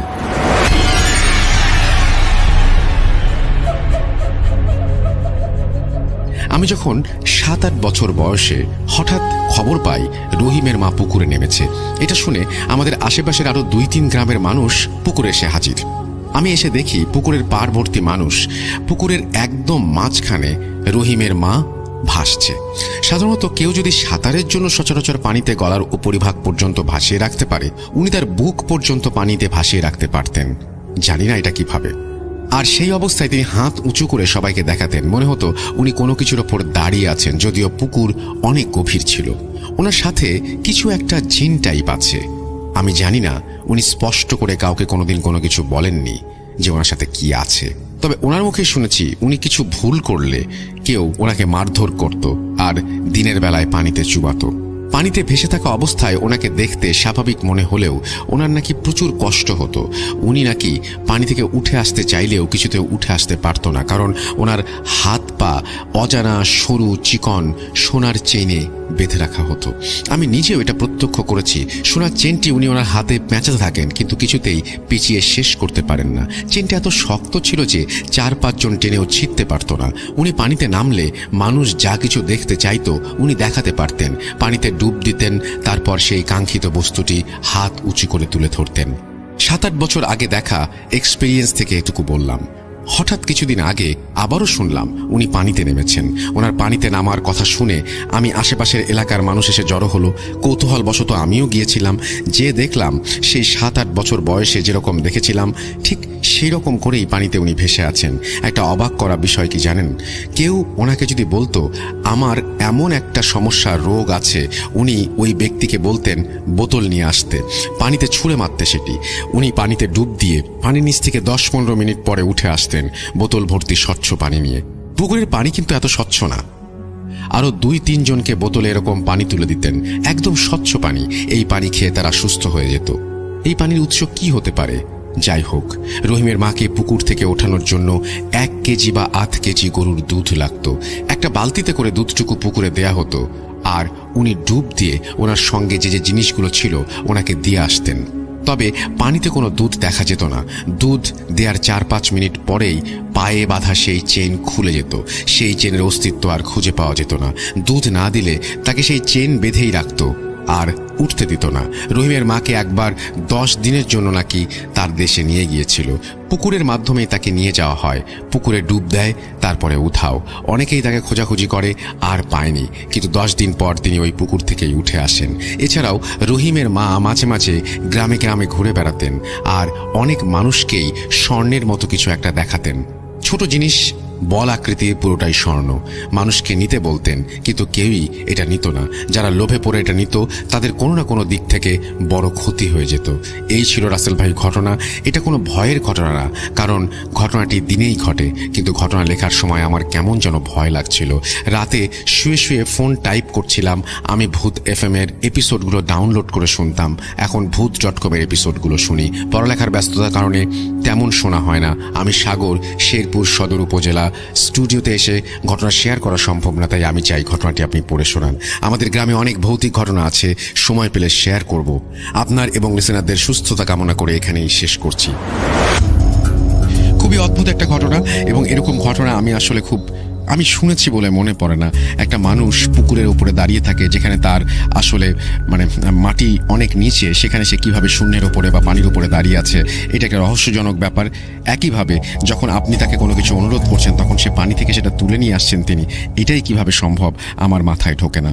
সুতরাং পৃথিবীতে তো রহস্যময় অনেক কিছুই ঘটে, অনেক কিছুই আছে, এটা তো খুবই সত্যি কথা। এবং সেরকমই একটি রহস্যময় ঘটনা আমরা শুনলাম। আশা করছি এই ঘটনাটি আপনাদের ভালো লেগেছে। যদি ভালো লাগে অবশ্যই আমাদের জানাবেন, ভালো না লাগলেও আমাদেরকে জানাবেন। আমরা চলে যাব, আজকের মতো ফিরে আসবো আবারও। সেই পর্যন্ত সবাই সুস্থ থাকুন এবং মোস্ট ইম্পর্টেন্টলি ভূত.com এর সাথে থাকুন। আল্লাহ হাফেজ। 26তম রোজায় ঘটে গেল এক মর্মান্তিক ঘটনা। আমার নাম সেজান আহমেদ, থাকি দিকপাই উপশহর জামালপুর। বর্তমানে জুয়েলার্সের ব্যবসা করি। আমি 2010 থেকে আপনাদের সাথে আছি। ঘটনা পাঠাইনি, আমার ঘটনাটি পড়ে শোনানোর অনুরোধ রইল। ঘটনাটি ঘটেছিল জামালপুর জেলার ইসলামপুর উত্তর সিরাজাবাদ একটি গ্রামে, ব্রহ্মপুত্র নদীর তীরে। ঘটনাটা শুরু করি। সিরাজবাদ ইউনিয়নের চেয়ারম্যানের ছেলে নদীতে গোসল করতে যায়। তখন সময় ছিল 1:45। তার সাথে তারা কয়েকজন বন্ধু ছিল, আর চেয়ারম্যানের ছেলের বয়স 20 থেকে 25 হবে। তার বন্ধুরাও সমবয়সী ছিল। সবাই মিলে নদীতে গোসল করতে নামে। নদীর এক পাশে তারা সবাই গোসল করছিল এবং দূর থেকে ডেজার্ট দিয়ে ওই সময় বালি তোলা হচ্ছিল এবং অনেক গর্ত হয়ে গিয়েছিল। ছেলেগুলো সেই গর্তের পাশেই গোসল করছিল। গোসল করার এক পর্যায়ে তারা স্রোতে গা ভাসিয়ে দেয় এবং স্রোতে ভাসতে ভাসতে হঠাৎ করে তারা গর্তের পাশে চলে আসে। তারা জানতোই না এখানে গর্ত আছে। নদীতে খুব বেশি স্রোত ছিল না। অনেকক্ষণ সেখানে সাঁতার কাটে তারা। একসময় সেখানে তাদের মাঝে একজন তলিয়ে যাচ্ছে অথই পানিতে। তারা খেয়াল করে, তাদেরকে সবাই বাঁচাতে যায়, কিন্তু সবাই মিলে ওপরে তাকে টেনে তোলে, কিন্তু তাকে বাঁচাতে গিয়ে আরো 2 জন সেখানে প্রায় ডুবে যাচ্ছিল। তাদেরকে বাঁচাতে যায় চেয়ারম্যানের ছেলে, ওদেরকে উপরে টেনে তুলতে চায় এবং যতবারই চেষ্টা করে ততবারই সে নিজেই অথই গভীরে তলিয়ে যায়। সে কিন্তু খুব ভালো সাঁতার পারত, তারপরও সে সেখান থেকে উঠতে পারছিল না। এরকম ঘটনা দেখে বন্ধুরা তাকে বাঁচাতে যায়। তার বন্ধুরা অনেক চেষ্টা করে তাকে উপরে তুলতে পারল না। সে তলিয়ে গেল অথই পানির গভীরে। অনেক হইচই, নদীর আশেপাশে অনেক লোকজন, তারাও চলে আসে এবং পুরো গ্রামবাসী সেখানে হাজির হয়। সবাই তাকে খুঁজতে পানিতে নেমে যায়, জাল টানছে, কেউ ডুব দিচ্ছে, কিন্তু সবকিছুই বিফলে যাচ্ছে। যারা জাল ফেলছিল তাদের কাছেও পুরো জালটা আসছিল না। সবাই অনেক ভয় পেয়ে গেল। গ্রামের লোক, নদীর তীরে 3টা ডুবুরি আছে সেখানে, এবং প্রথম ডুবুরি ডুব দেয় 10 মিনিট, 20 মিনিট, 30 মিনিট হয়ে গেল, ডুবুরি আর ওঠে না। কিছুক্ষণ পর সে উপরে উঠে আসে এবং খালি হাতে। তাকে চেয়ারম্যান বলে, কই? চেয়ারম্যান তাদের কাছে দৌড়িয়ে এলো। ডুবুরি চেয়ারম্যানের পায়ে লুটিয়ে পড়ে আর বলল, আমাকে মাফ করবেন, আমি আর ডুব দিতে পারবো না, আপনারা অন্য ডুবুরিকে খবর দেন, একটা কবিরাজ সাথে নিয়ে আসেন। এই বলে তারা চলে যায়। কিন্তু এসব কথা তারা কেন বলল সেটা জানা গেল না। তাদের কথা মতো আরো 2 জন ডুবুরি এবং কবিরাজকে ডাকা হলো সেখানে। প্রথম ডুবুরি ডুব দিয়ে কিছুক্ষণ পর উপরে উঠে আসে এবং তার মুখ দেখে আমরা বুঝতে পারি যে সে বেশ আতঙ্কগ্রস্ত হয়েছে। সবাইকে সে বলল, আমি অনেক মাছ দেখেছি, কিন্তু এত বড় মাছ আমি আমার জীবনে দেখিনি। সে অনেক ভয় পেয়েছিল। সে আবার ডুব দিবে না বলে জানায়। এদিকে আবার ইফতারের সময় হয়ে আসছিল। অনেকে ইফতার করতে বসে পড়ে। অনেকক্ষণ পরে সেই চেয়ারম্যানকে বলল, আপনার ছেলে এখনো বেঁচে আছে, কিন্তু তারা তারা আপনার ছেলেকে কিছুতেই ছাড়বে না, তারা তাকে অনেকভাবে আটকে রেখেছে। আর সেই মৎস্যজিনেরই কাজ এটি, যারা কিছুতেই ছাড়ছে না। চেয়ারম্যান কবিরাজকে বলল, আপনি কিছু একটা করেন। তখন কবিরাজ চেয়ারম্যানের স্ত্রীকে ডাক দিলেন এবং তার কাছে একটা বড় প্লেট নিলেন। সেই প্লেট ভর্তি করে কলা, গ্লাস ভর্তি দুধ, আম, পেঁপে, আরো অনেক কিছু ছিল, মানে অনেকজনেরই খাবার। সেই প্লেটটি হাতে নিয়ে নদীতে ছেড়ে দেয় এবং প্লেটটি ভাসতে ভাসতে সেই গর্তের ওখানে চলে যায়। কোনো দিকে নড়চড় করছিল না এবং প্লেটটি ওখানে ভাসছিল। আর কবিরাজ চেয়ারম্যান স্ত্রীকে বসিয়ে বলল, আপনার ছেলে যতক্ষণ না পানি থেকে উপরে উঠে আসে ততক্ষণ এখানেই বসে থাকবেন। এই কথা বলে কবিরাজ ধ্যানে বসে যান। কিছুক্ষণ পর কবিরাজের ধ্যান ভাঙে। সে বলল, তারা আপনার ছেলেকে ছাড়তে রাজি হয়েছে, কিন্তু তাদেরকে জানের বদলে জান দিতে হবে, মানে পুরো আস্ত একটা গরু দিতে হবে, তবেই আপনার ছেলেকে তারা ছাড়বে। একটা গরু কিনে নিয়ে আসতে পরামর্শ দেন তিনি। কিছুক্ষণের মাঝেই তারা গরু নিয়ে চলে আসে। চেয়ারম্যানের লোকেরা কাছে আসতে হঠাৎ করে গরু খুব জোরে দৌড় দিয়ে সেই গর্তের কাছে চলে যায় এবং গরুটা পানিতে নেমে পড়ে। যাই না কেন সে বুঝে গিয়েছিল যে তাকে একটা প্রাণ বাঁচাতে হবে, কিন্তু সে আর হলো না। গরুটাকে পানি থেকে তুলে নিয়ে আসা হলো। কবিরাজ বলল, গরুটাকে জবাই করে পুরো গরুটা নদীতে দিয়ে দাও। কিন্তু অনেকে বলছে গরুটা জবাই করে রক্ত নদীতে দাও আর মাংসগুলো গরিবদের মাঝে বিলিয়ে দাও। কথা মতো তাই করা হলো। এটাই ছিল সব থেকে বড় ভুল। সব কার্যকরী শেষ। এখন সবার মাঝে ছেলেটাকে ফিরে আসার অপেক্ষা। সেহরি করার সময় চলে আসে। লোকজন অনেক কমে গিয়েছিল। নদীর তীরে সেই প্লেটটি এখনো আছে সেখানে, কিন্তু ফজরের আজান দেওয়ার সাথে সাথে প্লেটটি সেখান থেকে ভেসে চলে যায়। সবাই ভাবলো ছেলেটা হয়তো বেঁচে গেছে। ছেলেটার মা বাবার মুখ খুশির বন্যা বয়ে গেল। সেই হাসি খুশি বেশিক্ষণ রইল না। সবাই দেখলো ছেলেটার লাশ নদীর তীরে ভেসে আসছে। কিন্তু এটা তো হবার কথা ছিল না। কবিরাজ জিনদের বলেছিল জানের বদলে জান দেওয়া হবে, কিন্তু ছেলেকে ফেরত দেবে। ছেলেকে যদি ফেরতই দেয়, ছেলে মৃত কেন? ততক্ষণে কবিরাজ লাপাত্তা হয়ে গেছে। ছেলেটাকে নদী থেকে তুলে দিশা চারিদিকে তাকালো এবং ভেঙে পড়লো। ছেলেটার পেটে কোনো পানি ছিল না, পানিতে ডুব মারার আলামত পাওয়া যায়নি। তার গায়ে ভয়ানক দাগ ছিল, দেখে মনে হচ্ছিল ধারালো কিছু তাকে আঘাত করা হয়েছে। লাশটাকে নদী থেকে তুলে বাড়িতে নিয়ে গেল সবাই। জানাজার সময় মাটিও হয়ে গেল, কিন্তু খুঁজে পেলাম না প্রশ্নের উত্তর। এই ভয়াবহ ঘটনার সাক্ষী পুরো গ্রাম। আমি গ্রামের ছেলে। গ্রাম দিনের বেলায় খুবই সুন্দর, আর রাতের বেলায় খুব ভয়ঙ্কর হয়ে ওঠে। প্রতিদিনই কেউ না কেউ ভয়ঙ্কর অভিজ্ঞতার সম্মুখীন হয়। তো এই ছিল ঘটনা। থ্যাংক ইউ ভেরি মাচ আপনাকে এই ঘটনা পাঠিয়ে দেওয়ার জন্য। যারা সানডেতে স্পেশালি আমাদেরকে শুনছেন তাদেরকে অনেক অনেক ধন্যবাদ। আমরা চলে যাব আজকের মতো, কিন্তু ফিরে আসবো আবারও শুক্রবারে। সেই পর্যন্ত আমাদের সঙ্গে থাকুন এবং আশা করব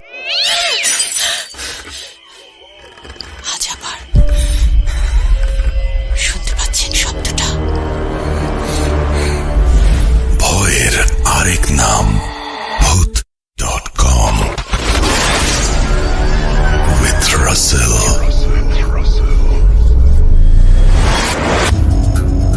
ওয়েলকাম ব্যাক। আপনাদের সবাইকে সানডে স্পেশাল এপিসোডে স্বাগত জানাচ্ছি। আমি রাসেল। আশা করছি আপনারা সবাই ভালো আছেন এবং ভালোর দলে আছেন।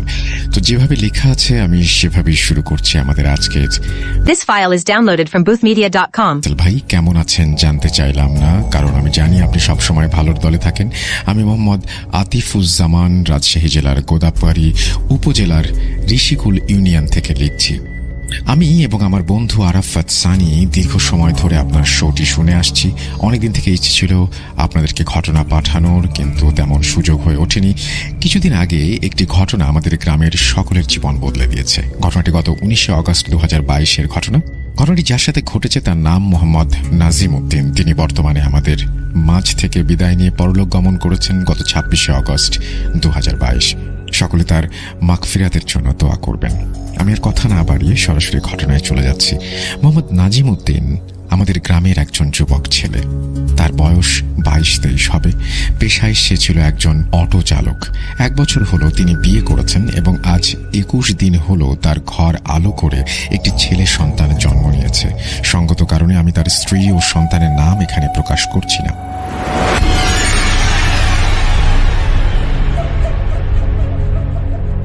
দিনটি ছিল বৃহস্পতিবার। প্রতিদিনের মতো নাজিম সকালে অটো নিয়ে শহরে চলে যায় এবং সারাদিন অটো চালিয়ে দুপুর নাগাদ বাড়িতে ফিরে আসেন এবং তার ছেলের খবর শুনে ভীষণ খুশি হন এবং সেদিনই সন্ধ্যাবেলায় পুরো গ্রামে মিষ্টি বিলান। সবকিছু খুব ভালোই কাটছিল, কিন্তু কে জানতো আজকে রাতেই তার জীবন পুরোপুরি বদলে যাবে। আল্লাহ যে কার ভাগ্য কখন কি লিখে রাখে তা তিনিই ভালো জানেন। সেদিন রাতে 11টার দিকে শুরু হয় বিশাল আকারের একটি ঝড়। ঝড়ের দিনে সাধারণত গ্রামের বাজারের দোকানগুলো তাড়াতাড়ি বন্ধ করে দেয়া হয়। সেদিনও ঝড়ের কারণে সকল দোকানদাররা দোকান বন্ধ করে তাড়াতাড়ি বাড়ি চলে আসেন।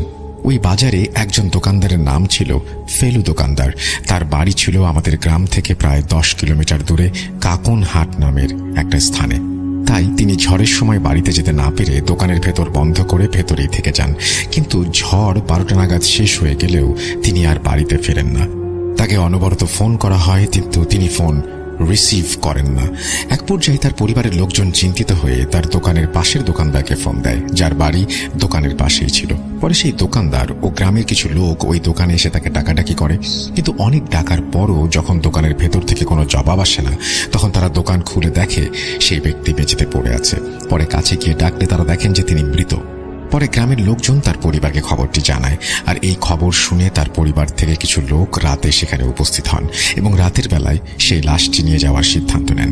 যেহেতু ওই দোকানদারটির বাড়ি বেশ খানিকটা দূরে, তাই তারা রাতে নাজিমকে ফোন করে তার অটোটি নিয়ে যেতে বলেন এবং নাজিমও তাতে রাজি হয়ে যায় এবং সেই রাতে অটো নিয়ে রওনা হয়। তারপর বাজারে গিয়ে লাশটি অটোতে তুলে তার বাড়িতে যেতে শুরু করেন। কিন্তু সেই ঝড়ের রাতে ঝড়ের কারণে গাছপালা ভেঙে রাস্তায় পড়েছিল, যার কারণে নাজিমকে রাস্তায় যেতে বেশ বেগ পেতে হচ্ছিল। অনেক জায়গায় অটো থেমে গেছে এবং গাছের ডাল সরিয়ে খুব কষ্টে যেতে হয়েছে। অবশেষে সেই ফেলু দোকানদারের বাড়িতে পৌঁছে যায় তারা কোনো প্রকার সমস্যা ছাড়াই। কিন্তু নাজিম ভাই একা এই দীর্ঘ ফাঁকা রাস্তা দিয়ে বাড়ি ফেরার সময় বেশ ভয় পান। পুরো রাস্তা তার একটা অন্যরকম ভয় তার ভেতরে পুরো রাস্তা জুড়ে কাজ করছিল। কিন্তু রাস্তার পাশে অনেক গাছ ভেঙে পড়ে থাকতে দেখে তিনি ভাবতে থাকেন তার বাড়ির পাশের রাস্তায় কোনো গাছ ডাল ভেঙে না থাকলে তা জ্বালানি হিসেবে ব্যবহার করবেন তিনি এখান থেকে নিয়ে গিয়ে। যেই ভাবা সেই কাজ, তিনি বাড়িতে ফিরে তার অটোটি রাস্তায় রেখে বাড়ি থেকে সামান্য দূরে অবস্থিত একটি ব্রিজের অন্য পাশে গিয়ে দেখেন সেখানে বেশ কিছু ছোট বড় ডাল ভেঙে রয়েছে। তখন রাত প্রায় 2টা-2:30 হবে। এত রাতে তিনি একা ওই নিস্তব্ধ জায়গায় যেন এক অদৃশ্য শক্তি তাকে টানছে। জায়গাটির একটু বর্ণনা দিচ্ছি যাতে সকলের জায়গাটি সম্পর্কে ধারণা পেতে সমস্যা না হয়। ওই জায়গার ভয়াবহতা সবাই যেন উপলব্ধি করতে পারে। আমাদের গ্রামের পরবর্তী গ্রামের নাম ছিল বিন্দুপুর। 2 গ্রামের মধ্যবর্তী দূরত্ব 1 থেকে 1.5 কিলোমিটার হবে।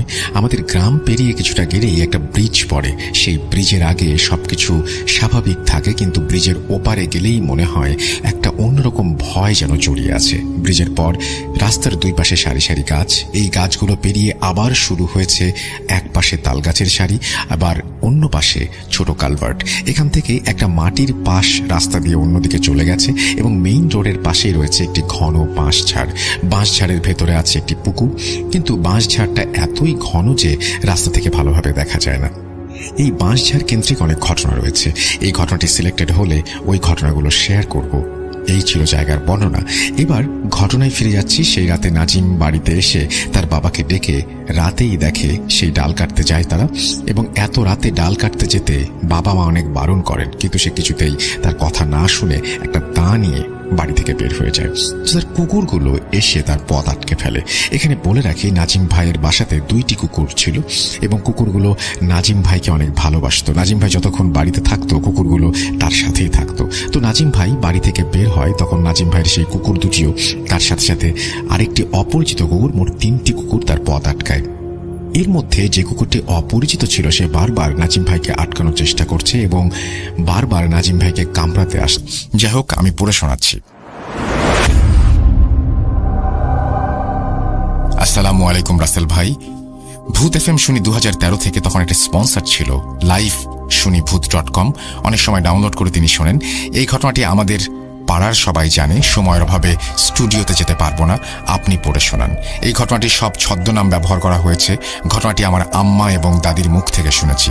ঘটনাটি হচ্ছে, মেয়েটির নাম সাবিনা। সাবিনাকে ডাকতাম বগি বলে। বগি মানে সাদা বক। ওর গায়ের রং ছিল সাদা, দেখতে অনেকটা ইউরোপিয়ানদের মতো। ওর নাম বগি হওয়ার পেছনে রয়েছে একটি ব্যতিক্রমী ঘটনা। আমি স্পর্শ আহমেদ। আমার বাড়ি টাঙ্গাইল জেলার মধুপুর থানার নাম বললেই সবাই চিনবেন, এবং মধুপুর থানার অন্তর্গত একটি গ্রামে বর্তমানে একটি প্রাইভেট ফার্মে আমি জব করছি। প্রথমে আমার পাড়ার বর্ণনা দিচ্ছি। আমার গ্রাম বড় হওয়ার কারণে কয়েকটি পাড়ায় বিভক্ত করা হয়েছে। পূর্ব পাড়া, পশ্চিম পাড়া, মধ্য পাড়া, দক্ষিণ পাড়া। আমাদের পাড়ার উত্তর পাশে আড়াআড়ি জঙ্গল। পাড়ার পূর্ব দিকে পুকুর, পুকুরের পূর্ব দিকে 3টি বাড়ি, এরপর ধান ক্ষেত, ধানের ক্ষেতের পর বিল, বিলটি এখনো আছে। আমার বয়স তখন 3 বছর। 1999 সাল। মেয়েটি ছিল প্রতিবেশী চাচাতো বোন। ওর বাবা পেশায় ছিল মাঝি। কাকার নাম করিম।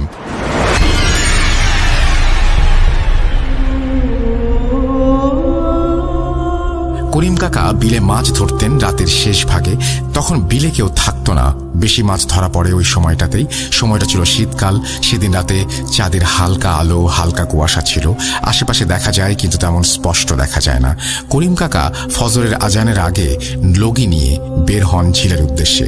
লগি হচ্ছে বাঁশের ডগা, যা দিয়ে নৌকা চালানো হয়। করিম কাকা পুকুর ছেড়ে ধান ক্ষেতের আইল দিয়ে পূর্ব দিকে হাঁটা দেন। পূর্ব দিকেই বিল। বিলের এরিয়া ছেড়ে বিলের মাঝামাঝি চলে যান। তখন চাঁদের আলোয় দেখলেন সাদা কাপড় পরে কেউ দাঁড়িয়ে আছে।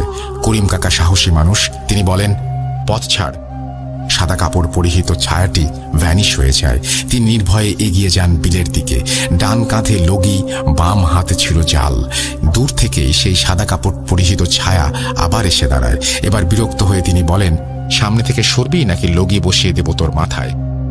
ভালো করলি না, বলে ছায়াটি অদৃশ্য হয়ে যায়। করিম কাকা এই সমস্ত তোয়াক্কা না করে বিলে যান। সেদিন কিছু হয়নি। পরদিন সন্ধ্যায় কাকা বিল থেকে এসে দেখেন কাকি পুকুর পাড়ে একটা আম গাছে উঠেছেন। করিম কাকার ছোট 2 ভাই গাছে উঠে কাকিকে নামানোর জন্য চেষ্টা করছে। কাকি করিম কাকাকে দেখে রেগে বলেন, করিম, তুই আসছিস, তোর পরিণাম খুব খারাপ হবে। কাকি গাছে উঠেছে শুনে পূর্ব পাড়ার সকলেই চলে যায় সেই পুকুর পাড়ে। কাকার 2 ভাই কাকিকে কষ্ট করে গাছ থেকে নামায়। সাবিনার বয়স তখন 3 মাস। কাকি ব্লেড নিয়ে এসে নিজেই গলা কাটতে থাকেন। কাকা একজন কবিরাজ ডেকে আনেন। কবিরাজকে কাকি দেখে আরো রেগে যান। রেগে বলেন, তুই কি করবি? তুই চলে যা। কবিরাজ কাকির আঙুল চেপে ধরেন, শুকনো মরিচ পোড়া ধরেন। কাকিও আরো রেগে যান। কবিরাজ বলেন, কোথা থেকে এসেছে, কেন এসেছে? কাকি বলেন, বিল থেকে এসেছি। করিম আমাকে মারবে। করিম, আয়, আমাকে মার দেখি। পরিস্থিতি শান্ত হলে কাকা কবিরাজের ঘটনা খুলে বলতে বলেন। কবিরাজ যাওয়ার আগে বলেন, আপাতত আপনি বিলে যাওয়া বন্ধ করুন। আপনার ঘরে 3 মাসের মেয়ে রয়েছে। আপনার ক্ষতি করবে, নয়তো আপনার পরিবারের ক্ষতি করবে। করিম কাকা কবিরাজের কথা মেনে নিয়ে বিলে যাওয়া বন্ধ করেন। এই ঘটনার পর থেকে পাড়ার কেউ সন্ধ্যার পর বাইরে যান না। বাইরে কাজ থাকলেও সন্ধ্যার আগে শেষ করে বাড়ি ফিরে আসেন। ঘটনা সবে শুরু। করিম কাকা বাড়িতে থাকেন, এখন বিলে যান না। করিম কাকার ছোট বোন মারিয়া ফুপু সেদিন বাড়িতে আসেন সাবিনাকে দেখার জন্য। মারিয়া ফুপু সাবিনাকে দেখে 2 টাকার একটি নোট দিয়ে দেন সাবিনার হাতে। 1999 সালে 2 টাকা মানে অনেক কিছু। এরপর সন্ধ্যায় সেই রাতের খাবার খেয়ে শুয়ে পড়েন। রাত আনুমানিক 9টা-10টা হবে। তখন মারিয়া ফুপুর জামাই জামাল ফুপা তিনি আসেন। জামাল ফুফা তখন টেম্পু চালাতেন। সে সময় যার নিজের টেম্পু ছিল তাকেই সবাই ধনী হিসেবে অন্যরকম সম্মান করত। ওই টেম্পু ছিল জামাল ফুফার নিজের। এরকম বলতে পারেন ওই পরিবারে জামাল ফুফার অন্যরকম সম্মান ছিল। তিনি যা বলতেন সবাই তাই মানত। করিম কাকা নাকি সাবিনাকে নিয়ে শুয়ে আছে। তখন মারিয়া ফুপু দরজায় কড়া নাড়তে নাড়তে বলেন, ভাবি ঘুমিয়েছেন নাকি? ঘর থেকে কাকা উত্তর দেন, না। তিনি প্রশ্ন করেন, এত রাতে কিছু বলবি নাকি জামালের কিছু হয়েছে? মারিয়া ফুপু উত্তর দেন, করিম ভাই, তোমাদের বোনের জামাই আসছে। ও সাবিনাকে দেখতে চাচ্ছে। কাল খুব ভোরে চলে যাবে, এই জন্য দেখতে চাচ্ছে। কাকি ও কাকা এর বিরোধিতা করেননি। জামাল ফুপা খুব ভালো মানুষ। যেমন তার চেহারা সুন্দর, তেমন তিনি উদার। করিম কাকা উঠে দরজা খুলে দেন। ঘরে কুপি জ্বলছিল মিটমিট করে। নিচে কিছু দেখা যায় না, ওপরে ঝাপসা দেখা যায়। মারিয়া ফুপু সাবিনাকে কোলে নিয়ে বেরিয়ে যান। মারিয়া ফুপুর সাথে থাকা কাকা কাকি কেউ যায়নি। এখানে ছিল তাদের বড় ভুল। শীতের রাত, বাইরে কোনো সারা শব্দ নেই। বিলের ধারে পুলের পাশ থেকে ভেসে আসছে শেয়ালের ডাক। পাড়া থেকে কুকুরগুলো ঘেউ ঘেউ করে তাদের অবস্থান জানান দিচ্ছে। সেই সময় আমাদের পাড়ার 4টি কালো কুকুর ছিল। পাড়ার সবাই কুকুরগুলোকে আদর করত খুব। সন্ধ্যা থেকে ভোর পর্যন্ত কুকুরগুলো পাড়ার এপাশ থেকে ওপাশে ঘোরাঘুরি করত। রাতের আঁধারে কুকুরগুলো ছিল পাড়ার সবার সঙ্গী। যদি কেউ রাতে কোথাও যায় তখন আয় বলে ডাক দিলে এই কুকুরগুলো চলে আসতো। সব নীরবতা ভেঙে কাকি কাকাকে বলেন, অনেকক্ষণ হলো মারিয়া সাবিনাকে নিয়ে গেছে, তুমি একটু দেখো। কাকা তখন চাদর মুড়ি দিয়ে বের হন। দরজায় গিয়ে ডাকলেন, মারিয়া, মারিয়া। ফুপু ঘুমন্ত কণ্ঠে বললেন, করিম ভাই, এত রাতে কিছু হয়েছে নাকি? ফুপুর কথা শুনে কাকা হতবাক হয়ে যান। কাকা বললেন, জামাল সাবিনাকে দেখবে বলে তুই সাবিনাকে নিয়ে চলে আসলি সেই কখন, এখন তোর খবর নাই? ফুপু অবাক হয়ে বলেন, করিম ভাই, আমরা রাতের খাবার খেয়ে শুয়ে পড়েছি সেই কখন, আমি সাবিনাকে নিয়ে যাইনি। এটা শুনে সাবিনা বলে চিৎকার দেন কাকা। কাকার চিৎকার শুনে 4টি কালো কুকুর চলে আসে উঠোনে। পাড়ার সবার ঘুম ভাঙে কাকির কান্নার শব্দে। সেই কুকুরগুলো অনবরত ডেকে যাচ্ছে। পাড়ার সবাই করিম কাকার বাড়ি যায়, আমার মা যায় না, কারণ আমি ঘুমিয়েছি। আমার 2 বছরের বড় বোনও ঘুমিয়েছে। আব্বা যেতে চাইলে আম্মা মানা করেন। আব্বা আমাদের কথা ভেবে যান না। শীতের রাতে হাতে লাঠি ও হ্যারিকেন নিয়ে সবাই বেরিয়ে যান জঙ্গলের দিকে। করিম কাকাদের বাড়ির উত্তর পাশে ছিল কূপ, কূপের পাশেই ছিল আম গাছ। সেই আম গাছে উঠেছিলেন কাকি সপ্তাহখানেক আগে। কুকুরগুলো আগে আগে যাচ্ছে, তাদের পেছনে যাচ্ছে পাড়ার সবাই। জঙ্গল তন্ন তন্ন করে খুঁজে দেখা হয়েছে, সাবিনাকে পাওয়া যায়নি। অনেকেই বলে হয়তো পুকুরে পাওয়া যেতে পারে ভেবে পাড়ার মুরব্বীরা পুকুরে জাল নিয়ে নেমে যায়, তবুও পাওয়া যায়নি সাবিনাকে। কুকুরগুলো অনবরত ডেকে যাচ্ছে, পুকুরের চারপাশ ঘুরছে আর ডাকছে। তখন শেয়ালের ডাক বন্ধ হয়েছে। ভেজা শরীর নিয়ে জসিম মামা বললেন, একবার ওই কূপের মধ্যে দেখে আয় তো। জসিম মামা ওই সময় বাংলাদেশের আর্মিতে সৈনিক ছিলেন। তার ছিল ব্যাটারি লাইট, লাইটের আলো ছিল লাল রঙের। জসিম মামা কূপের মধ্যে লাইট দিয়ে দেখেন সাবিনাকে। সাবিনার শরীরে যে কাপড় পেঁচানো ছিল ওই কাপড়ই রয়েছে। জসিম মামা ডাকেন সবাইকে, সাবিনা এই কূপের মধ্যে। জসিম মামার ডাকে সবাই চলে আসে। সবাই লক্ষ্য করে যে সাবিনার কোনো নড়াচড়া নেই। সবাই ভাবছেন সাবিনা মারা গেছে। করিম চাচা ও কাকি কেঁদেই চলেছে, তাদের কান্না থামছেই না। কাকা কাকি কয়েকবার অজ্ঞান হয়ে যান। এই কূপে কে নামবে, এই সাহস কারণেই। জসিম মামা বললেন, সেনাবাহিনী কখনো ভয় পায় না, ওরা দেশ ও দশের জন্য জীবন দিতে পারে। মোটা দড়ি নিয়ে আয় কেউ। জসিম মামা কোমরে কাঁধে ভালো করে দড়ি বেঁধে বললেন, তোরা 10-12 জন শক্ত করে দড়ি ধরে থাকবি। জসিম মামা কূপে নামেন ঠিক মাকড়সার মতো। ওপর থেকে লাইট ধরেছে সবাই। জসিম মামা সেই আলোতে দেখে নির্দেশনা দিচ্ছেন, ওই তো, এই যে তোরা শক্ত করে দড়ি ধরে রাখিস। This file is downloaded from boothmedia.com. Jasim মামা অবাক হন যে সাবিনার পরনে কাপড়ে 1 ফোঁটা পানিও লাগেনি। সাবিনা একটি চিকন গাছের ডালের ওপর পড়েছিল। সাবিনার নাকের সামনে হাত দিয়ে বুঝেন সাবিনার শ্বাস প্রশ্বাস চলছে। তখন সাবিনা ঘুমাচ্ছে। পরদিন সকালে একজন আলেমকে ডেকে নিয়ে আসা হয়। আলেম কাকা বলেন, আপনি শেষ রাতে বিলে যাবার সময় যাকে দেখতে পেয়েছিলেন সেটি ছিল মেচু শয়তান। আপনি তাকে মারতে চেয়েছিলেন বলে সে রেগে যায়। সে সাবিনার বড় ক্ষতি করতে পারত, কিন্তু সাবিনা অবুঝ শিশু বলে ক্ষতি করেনি। তবু একটু সাবধানে থাকবেন, রাতে বিলে যাওয়া বন্ধ করুন। আমাদের সেই জসিম মামা 2 বছর আগে মারা যান। তার আত্মার মাগফিরাত কামনা করছি। সাবিনা এখন এক ছেলের মা। ওকে আমরা বগি বলতাম। আমরা বলতাম, ওই কূপের পানিতে চুবানি খেয়ে তুই সাদা বকের মতো হয়েছিস। সকলের জন্য শুভকামনা। আল্লাহ হাফেজ। স্পর্শ আহমেদ, মধুপুর, টাঙ্গাইল থেকে তিনি লিখেছেন। Thank you very much. আপনাদেরকে অনেক অনেক অনেক অনেক ধন্যবাদ। আসসালামু আলাইকুম রাসেল ভাই, আমি হাসান, আমি মালয়েশিয়ান প্রবাসী। অর্থাৎ তিনি মালয়েশিয়ায় থাকেন এবং তিনি লিখছেন যে আমার বাড়ি কুমিল্লা জেলার দেবিদার থানায়, এলাহাবাদ ইউনিয়নে। আশা করি আপনি ভালো আছেন। যেহেতু আমি দেশের বাইরে থাকি সেজন্য স্টুডিওতে এসে ঘটনা বলা সম্ভব নয়।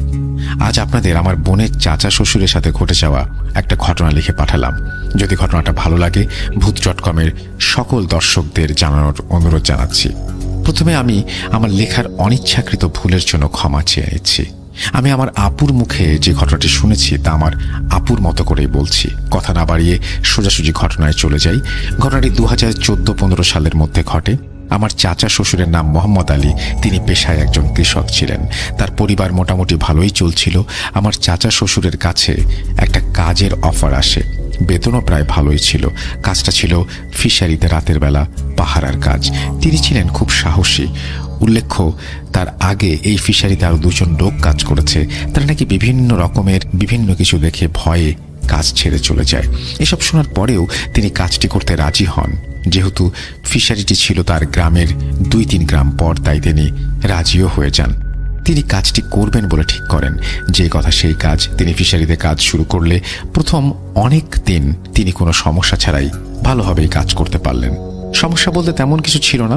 হঠাৎ একদিন রাতের বেলা তিনি ফিশারির চারপাশে ঘুরে দেখার জন্য বের হন এবং তখন তিনি দেখতে পান একটি সাপ পুকুর থেকে উঠে রাস্তা দিয়ে যাচ্ছে। তিনি সাপটির কাছে পৌঁছাতে পৌঁছাতে সাপটি কোথায় যেন উধাও হয়ে গেল। এরকম করে তিনি প্রায় দিনই সাপটি দেখতেন। হঠাৎ ফিশারির মালিক তাকে একদিন ডেকে বলে তার ফিশারিতে একটা পুকুরে মাছ নাকি অস্বাভাবিকভাবে কমে যাচ্ছে। এত মাছ কমে যাওয়ার তো কথা না। মালিক তাকে ভালো করে পাহারা দেওয়ার কথা বলল। তিনি তার মালিককে জিজ্ঞাসা করলেন কোন পুকুরের মাছের কথা বলছেন তিনি। তখন মালিক বলল, দক্ষিণ দিকে রাস্তার পাশের পুকুরটার মাছ নাকি অস্বাভাবিকভাবে কমে যাচ্ছে। তিনি তার মালিককে বলেন যে আমি দেখব বিষয়টা কি হচ্ছে। এই বলে তিনি মালিকের কাছ থেকে বিদায় নিয়ে চলে আসেন। তিনি ভাবলেন আজ তিনি সাপটিকে মেরে ফেলবেন। এইভাবে তিনি একটি লাঠি আনতে যান সাপটিকে মারার জন্য।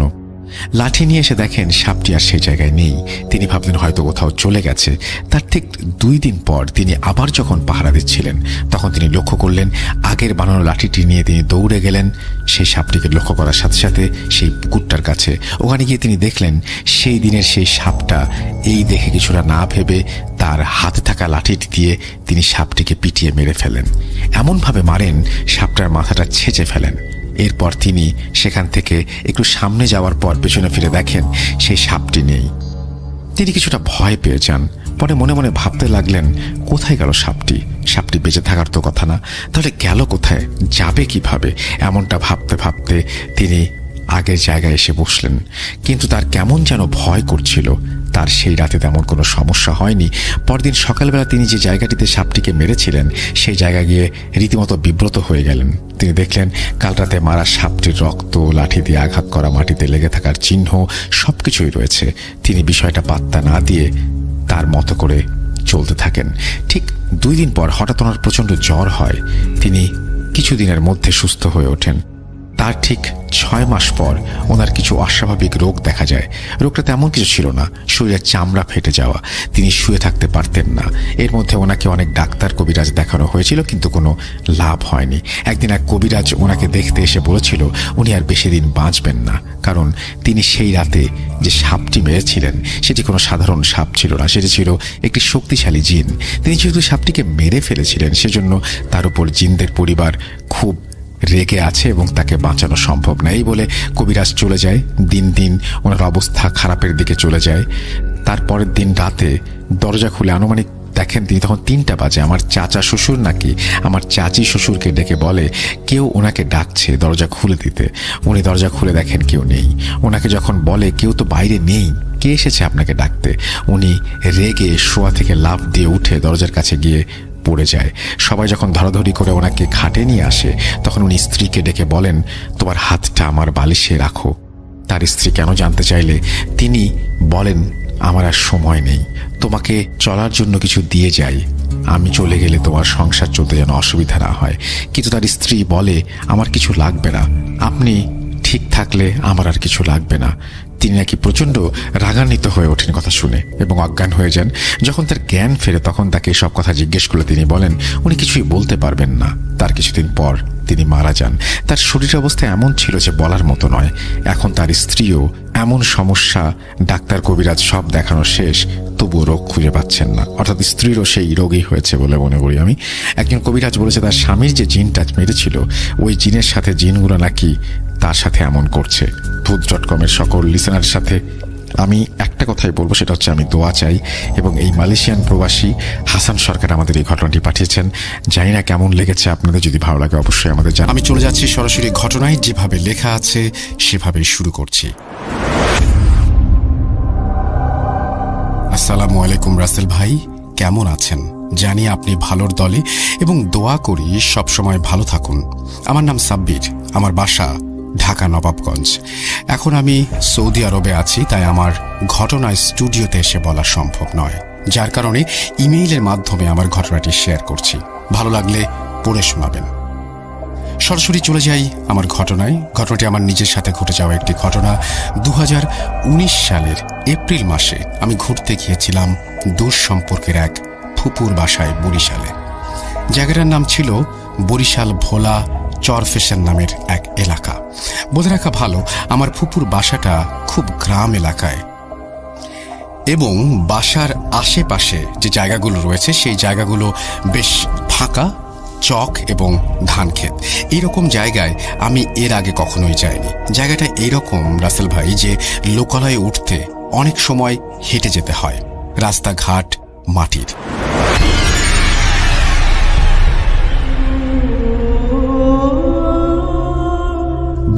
ফুপুর বাসায় বেড়ালাম। অনেকের সাথে ফুপু পরিচয় করিয়ে দিল। তো আমি বেশিরভাগ একাই এলাকায় বাইরে বিভিন্ন জায়গায় যেতাম, ঘুরতাম ফিরতাম। দ্বিতীয় দিন একটা ছেলের সাথে আমার দেখা হলো। বলে রাখা ভালো, আমি খুব বদমেজাজি টাইপের ছিলাম। তো দ্বিতীয় দিন আমি এক টঙের দোকানে সিগারেট খাচ্ছিলাম। এর মধ্যে একটা ছেলে আমার সাথে কেন জানি না গায়ে পড়ে ঝগড়া করতে এলো। সে বলল যে ঢাকা থেকে গিয়েছি, হয়তো কোনো কারণে আমাকে ওর পছন্দ হচ্ছিল না। তো আমাকে এসে ধাক্কা দিয়ে বলল, এইখানে সিগারেট খাচ্ছ কেন? ওর ধাক্কা দেওয়াটা আমার কাছে পছন্দ হলো না, বিধায় আমি ওকে চর মেরে দেই। তারপর ওইখানে দোকানে বসা মানুষজন আমাদের ফিরিয়ে দেয়। ওই দিন রাতে আমি ফুপুর বাসা থেকে বের হয়ে অনেক পথ হেঁটে মাটির রাস্তায় উঠেছি এবং অনেক দূর গিয়ে টঙের দোকানে বসেছি। আর ওই ছেলেটা আসছিল ওই সময় তার কিছু বন্ধু বান্ধব নিয়ে। আমাকে দেখে ওরা আমাকে মারার জন্য এগিয়ে আসছিল এবং এসে আমাকে চর বসিয়ে দিল। তারপর দোকানের লোকজন ওদের ধমক দিয়ে ফিরিয়ে দেয়। তারপর আমি বাসায় চলে আসি। পরের দিনই ঘটল আমার সাথে ঘটে যাওয়া এক অদ্ভুত ভয়ানক ঘটনা। পরের দিন রাতে আমি ফুপুর বাসা থেকে বের হয়ে রাস্তায় গিয়ে দাঁড়িয়েছি আর দেখছি ওই ছেলে এবং তার আর এক বন্ধু, ওরা দুইজন যাচ্ছে। আমারও হঠাৎ রাগ এসে গেল এবং আমি ওদের থামিয়ে মারতে শুরু করে দিলাম। এক পর্যায়ে আমার সাথে থাকা একটা ধারালো ছুরি দিয়ে আমি ওই ছেলের পেট ফুটো করে দিই, অর্থাৎ ছুরিটা আমি ওই ছেলের পেটে ঢুকিয়ে দিই। এটা দেখে ওর পাশের বন্ধু দৌড়ে চলে যায় লোকজনকে ডাক দিতে। ততক্ষণে আমি ওকে রাস্তার পাশে চকে ফেলে দিয়ে আমার ফুপুর বাসায় আর যাইনি। আমি চক পথ পায়ে হেঁটে লোকালয়ের উদ্দেশ্যে রওনা দিলাম। প্রায় 2 ঘন্টা হাঁটার পর আমি একটু ক্লান্ত হয়ে পড়লাম। বিশ্বাস করেন রাসেল ভাই, গতকালকে সকালে যখন ফুপু আর ফুপাতো বোনের সাথে চকে ঘুরতে এসেছিলাম, তখন চকের এই মাথা থেকে ওই মাথা পর্যন্ত যেতে 30 মিনিটের মতো সময় লেগেছিল। আমার সাথে কি হচ্ছে আমি জানি না। এখন প্রায় 2 ঘন্টা হয়ে গেল, কিন্তু আমি চকের কোনো মাথাই দেখতে পাচ্ছি না। রাস্তা হারানোরও কোনো সম্ভাবনা নেই, কারণ বিশাল চকের মাঝে একটা হাল দেয়া যাতে মানুষ হেঁটে যায়। চাঁদের আলোতে অনেক কিছুই পরিষ্কার দেখা যাচ্ছে, আশেপাশে সব ক্ষেত। এইভাবে রাত বেঁচে গেল 1টা। আমি বুঝতে পারছিলাম না কি হচ্ছে আমার সাথে। এখন আমার একটু ভয় হতে লাগলো।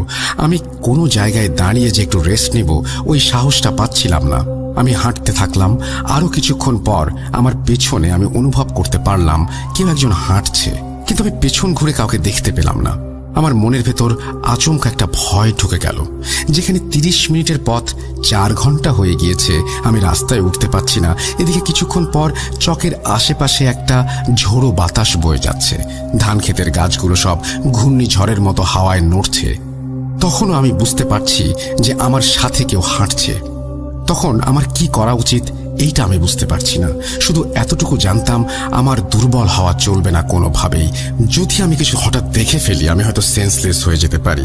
আর যেহেতু একজনকে মেরে আমি এলাকা ছেড়ে পালাচ্ছি, তো ওই দিকে একটা ভয় আমার তো ছিলই।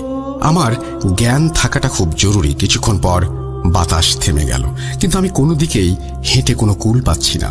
রাত বেজে গেছে 2:30। ফোন চালু করে একটু পরপর টাইম দেখছিলাম আর ভয়ে সুরাকারাত পড়ছিলাম। সামনে দেখতে পাচ্ছি একটা বাঁশের পোল, কিন্তু তাজ্জব ব্যাপার, এইখানে এগুলো কি হচ্ছে? বাঁশের পোল বা বাঁশের পুল ব্যবহার হয় ছোট কোনো পুকুরের ওপর দিয়ে, এবং সেটা একটা ব্রিজের মতো হয়। যাই হোক, আমি কোনো কিছু না ভেবে পুল পাড়ি দেওয়ার সিদ্ধান্ত নিলাম এবং উঠে পড়লাম। মাঝখানে গিয়ে আমি দেখতে পেলাম ওই পারে পুকুরের কিনারায় কেউ একজন শুয়ে আছে। আমি আমার মতো হেঁটে পুল পার হচ্ছিলাম। হঠাৎ পুলের কিনারায় আসার পর মনে হলো কেউ সজোরে আমাকে একটা ধাক্কা মারলো এবং আমি পুকুরের কিনারায় এসে পানিতে পড়ে গেলাম। আমি ভয়ে সাঁতরে মাটিতে উঠে ওপরে ওঠার সময়ও দেখলাম ওই লোকটা শুয়ে আছে। আমি কিছুটা দূরত্ব রেখে হাঁটার চেষ্টা করলাম। পেছন ফিরে দেখি ওই লোকটা আমার পেছন পেছন আসছে। আমি মনকে সাহস দেওয়ার চেষ্টা করছিলাম, কিন্তু কিছুতেই পারছিলাম না, কারণ এক রাতের মধ্যে আমার সাথে কত কিছু ঘটে যাচ্ছে। আমি কিছু না ভেবে সজোরে এক দৌড় মারলাম। তারপর কিছু যাওয়ার পর ওই লোকটাকে আর দেখতে পেলাম না। হাঁটতে হাঁটতে ততক্ষণে আমি ক্লান্ত হয়ে পড়েছি। একটা সময় অন্ধকার কেটে ভোর এলো এবং আমি যখন ওই লোকটাকে আর দেখতেও পাচ্ছিলাম না, আমি রাস্তা দেখতে পেলাম। আমি কোনো মতে রাস্তায় উঠে একটু শ্বাস নিলাম। ঘটনা এখানে শেষ হলে ভালো হতো, কিন্তু হলো না। আরো ভয়ঙ্কর কিছু অপেক্ষা করছিল আমার জন্য। সকালে লঞ্চ ঘাটে গেলাম, কিন্তু ততক্ষণে ঢাকার লঞ্চটা ছেড়ে দিয়েছে। আবার সন্ধ্যায় লঞ্চ। এবং আমি সন্ধ্যার জন্য অপেক্ষা করছিলাম। যাই হোক, সন্ধ্যায় আমি একটা কেবিন নিলাম। সন্ধ্যা 7টায় লঞ্চ ছেড়ে দিল এবং রাত 11টায় আমি খাবার অর্ডার করে টিভি দেখছিলাম। আমার দরজায় একজন নক করলো। বের হয়ে যা দেখি তা দেখার জন্য আমি প্রস্তুত ছিলাম না। দেখি কালকে রাতের সেই লোকটা যে আমার পিছু নিয়েছিল, সে আমাকে বলছে, তুই বাঁচবি না, তোকে মরতেই হবে। এই কথা বলার পর আমার কেবিনের বাইরের সব লাইট বন্ধ হয়ে গেল। যখন লাইট আসলো ততক্ষণে সে চলে গিয়েছে। কিছুক্ষণ পর আমি লঞ্চের ছাদে উঠে একটা সিগারেট খাচ্ছিলাম। দেখলাম এক কোণায় সেই লোকটা দাঁড়িয়ে আমার দিকে তাকিয়ে আছে। আমি তখন ভয়ে হোক রাগে হোক কাছে যাওয়ার চেষ্টা করলাম, গিয়ে আর তাকে দেখলাম না। ততক্ষণে তিনি কোথাও চলে গিয়েছেন। আমি আমার কেবিনে চলে এলাম। তারপর কেবিনের ব্যালকনি থেকে একটা আওয়াজ আসছে বুঝতে পারলাম। আওয়াজটা ছিল এমন, লাশের কফিন টেনে হেঁচড়ে নিয়ে গেলে যে এরকম শব্দ হয়, ওই রকম একটি শব্দ। আমি সাহস করে ব্যালকনিতে গেলাম। যাওয়ার পর দেখলাম কেউ নেই। আমার পুরো কেবিনের লাইট নিভে গিয়েছে। তারপর একজন সজোরে আমার গলা টিপে ধরল। রুমের লাইট জ্বলছে নিভছে। আমি কিছু কিছু আবছা আলোতে দেখতে পাচ্ছি সেই লোকটিকে। লোকটি একটা ভয়ঙ্কর সাপের মতো। এরপরে আমার আর কোনো সেন্স ছিল না। আমি সকালে আমাকে ওই জায়গায় আবিষ্কার করলাম। এই ছিল আমার ঘটনা রাসেল ভাই। ভালো লাগলে পড়ে শোনাবেন। অবিরাম ভালোবাসা ভূত.com-এর জন্য। আমার এখানে কিছু কোয়েশ্চেন রয়েছে। প্রথম কোয়েশ্চেন হচ্ছে, আপনি যে ছেলেটাকে মারলেন সেই ছেলেটার পরবর্তীতে কি হয়েছিল সেটা জানতে চাই। এবং আপনি বলেছেন যে আপনি সকালে এসে লঞ্চ মিস করেছেন এবং বিকেলের লঞ্চে উঠেছেন। ততক্ষণে তো এলাকাবাসীর খবর পেয়ে যাওয়ার কথা। সুতরাং আপনি একটা কাজ যে করেছেন রাগের মাথায়, অবশ্যই এটি খারাপ কাজ। সেই কাজটির ব্যাপারে আপনি কোনো কিছু লেখেননি। এই আপনার সাথে পুরো ঘটনাটা যে লঞ্চে ঘটলো, সেই ঘটনাটা কেন ঘটলো, কি কারণে ঘটলো, সেটাও আপনি লেখেননি। তো আমি বলবো যে সাব্বির আহমেদ, আমি দেখতে পাচ্ছি ইমেল অ্যাড্রেস, এবং আপনি লিখছেন যে gmail.com, এই হচ্ছে আপনার অ্যাড্রেস ইমেলের। এবং আমি বলবো যে আপনি দয়া করে আমাকে এই ব্যাপারগুলো একটু ক্ল্যারিফাই করবেন, তাহলে আমার জন্য অনেক সুবিধা হবে আপনার এই ঘটনাটি বুঝতে, বা লিসেনাররা অনেক সহজে বুঝতে পারবেন। যাই হোক, আমরা আজকের মতো শেষ করছি। আমাদের আজকের এই এপিসোডটি ছিল প্রিমিয়াম লিসেনার্সদের জন্য এবং আশা করছি আপনারা এনজয় করেছেন। আসসালামু আলাইকুম রাসেল ভাই, আশা করি ভালো আছেন, কেননা আপনি সবসময় ভালোর দলে। আমি সিয়াম, 10ম শ্রেণীর একজন ছাত্র। দীর্ঘ 6টি বছর আপনার শো ভূত FM এবং ভূত.com শুনেছি। এছাড়াও আমি একজন প্রিমিয়াম ইউজার। আমি প্রথমে এই শো সম্পর্কে আমার ভাইয়ের কাছ থেকে শুনি, কিন্তু কখনো কোনো ঘটনা পাঠানো হয়নি। আজ একটি ঘটনা পাঠিয়ে দিলাম। ভালো লাগলে পড়ে শোনানোর অনুরোধ রইল।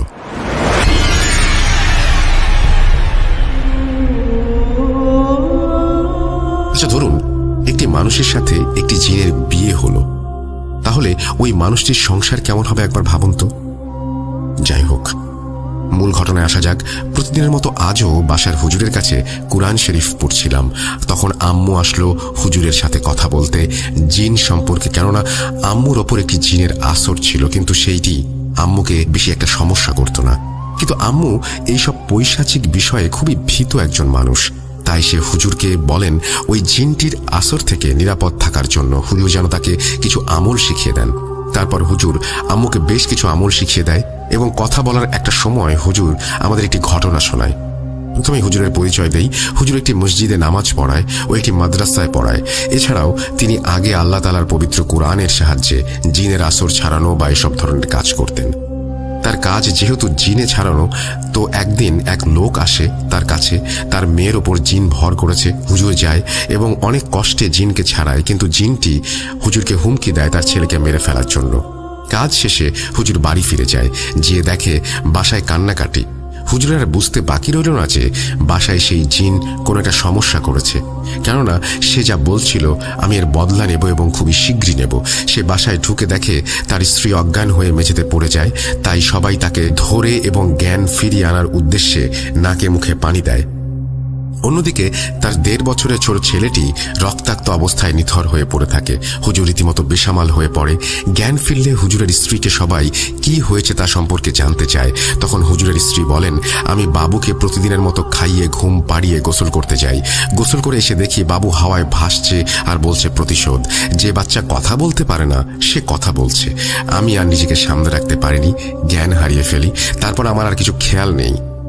এর কিছুদিন পর হুজুর তার স্ত্রীর অনুরোধে এই জিন ভর করলে তা ছাড়ানো বাদ দেয়, কিন্তু সে আল্লাহর কালামের মাধ্যমে মানুষের ক্ষতি কাটানো, ঝাড়ফুঁক এ সমস্ত করতেন, এক কথায় তাদবীর করতেন, এবং মানুষও ভালো ফল লাভ করত বিধায় তার অনেক নাম ছিল। একদিন এক লোক আসে ঢাকা থেকে। লোকটি বলে, হুজুর, আমার মেয়ের বিয়ে হয়েছে 1.5 বছর, কিন্তু সে এখনো নিঃসন্তান এবং দিনে দিনে মেয়ের শারীরিক অবস্থারও অবনতি হচ্ছে বলে আপনার কাছে আসলাম। এখানে লোকটি বারবার বলছিল আমার মেয়ের জামাই একটু অদ্ভুত। হুজুর বিভিন্ন কথার এক পর্যায়ে লোকটির কাছে তার মেয়ের জামাই সম্পর্কে জানতে চাইলে লোকটি বলে, আমার মেয়ের জামাই একটি ব্যাংকে চাকরি করে এবং সে খুব ভালো মনের মানুষ ও 5 ওয়াক্ত সালাত আদায় করে, কিন্তু সে আমাদের সাথে কখনো খাবার খেতে চায় না।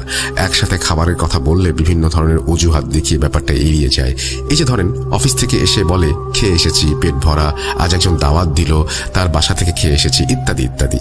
আর এই কারণে আমাদের মেয়ের জামাইকে আমার খুব অদ্ভুত লাগে।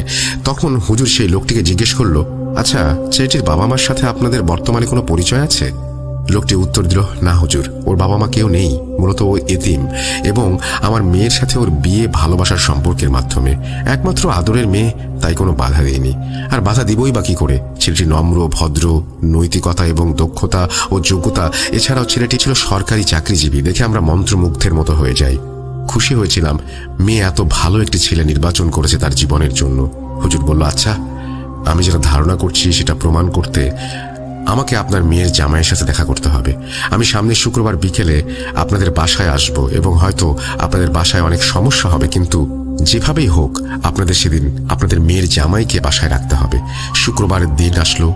হুজুর লোকটি কর্তৃক পাঠানো গাড়িতে তাদের বাসায় গেল, কিন্তু ছেলেটি কিছুতেই হুজুরের সাথে দেখা করতে ইচ্ছুক ছিল না।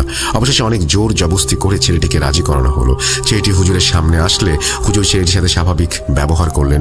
হুজুর সেই বাসায় তাকে মেহমানদারি স্বরূপ যে খাবার খেতে দেওয়া হয়, সেই খাবার হুজুর খেতে খেতে ছেলেটিকে খেতে বলে, কিন্তু ছেলেটি কিছুতেই সেই খাবার খেতে চাচ্ছিল না। সেই নানা অজুহাত দেখায় যে আমার পেট ভরা, বাইরে থেকে খেয়ে এসেছি। এইভাবে কথা বলতে বলতে একটা পর্যায়ে হুজুর ছেলেটির হাত চেপে ধরে জিজ্ঞেস করেন, তুই কে? তখন ছেলেটি ইতস্তত সূচক মনোভাব নিয়ে বলে, আমি এই বাড়ির জামাই। হুজুর তখন আবারও এক প্রশ্ন করলেন। ছেলেটি একই ধরনের উত্তর দিল।